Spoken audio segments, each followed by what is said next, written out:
Konnichiwa minasan, this is your Uni Mikmik and I am here in Shibuya right now with my friend.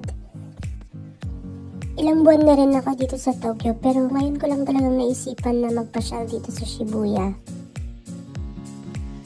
Papunta kami sa statue ni Hachiko.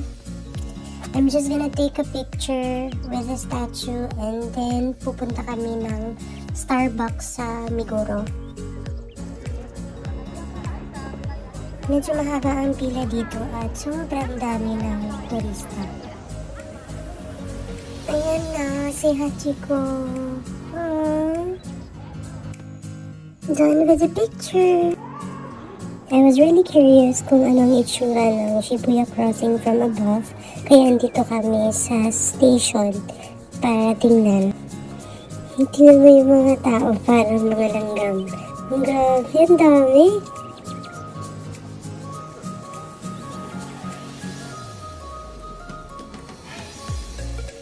Sobrang excited na akong pumunta ng Starbucks sa Meguro. Kaya ito, naglalakad kami. Paakyat pala to guys. Kapag galing ka dun sa Shibuya Station.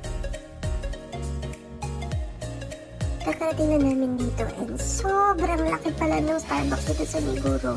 Tapos bago ka makapasok, kailangan mong kumuha ng number using the QR code.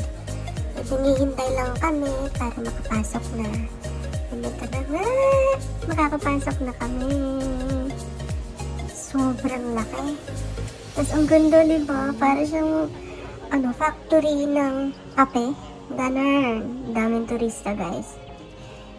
I suggest na mag-reserve na kayo ng seats bago kayo pumunta dito kasi sobrang hassle, guys, na maghintay ng matagal para makaupo.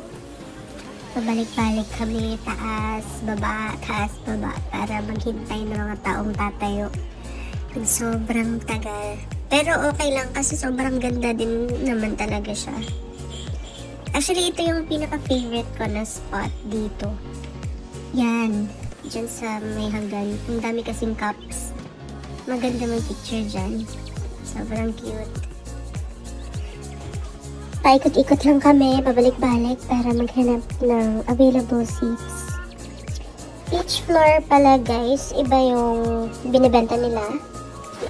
For example, sa first floor, andun yung mga breads. Sa second floor, I think andun yung mga tea or coffee. I'm not quite sure. Pero basta, sa iba't ibang floor, dun ka o-order ng iba't ibang gusto mo. At iba't iba ang ino-offer nila.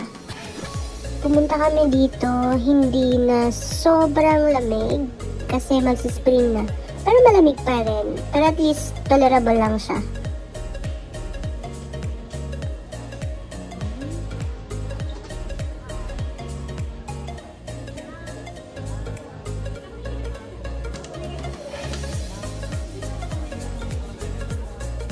Dito, kami.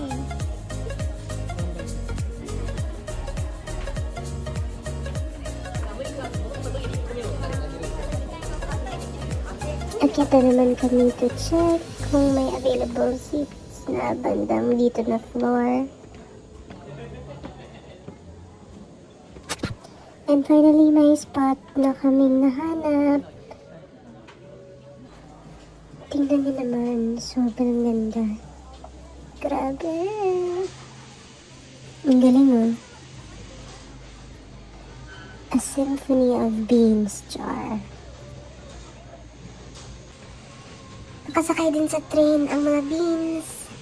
Andito na yung order namin pero may kamahalan siya. Pero worth it naman kasi maganda siya. And ito na, pauwi na po kami. And may duty pa bukas. Bye! Matane!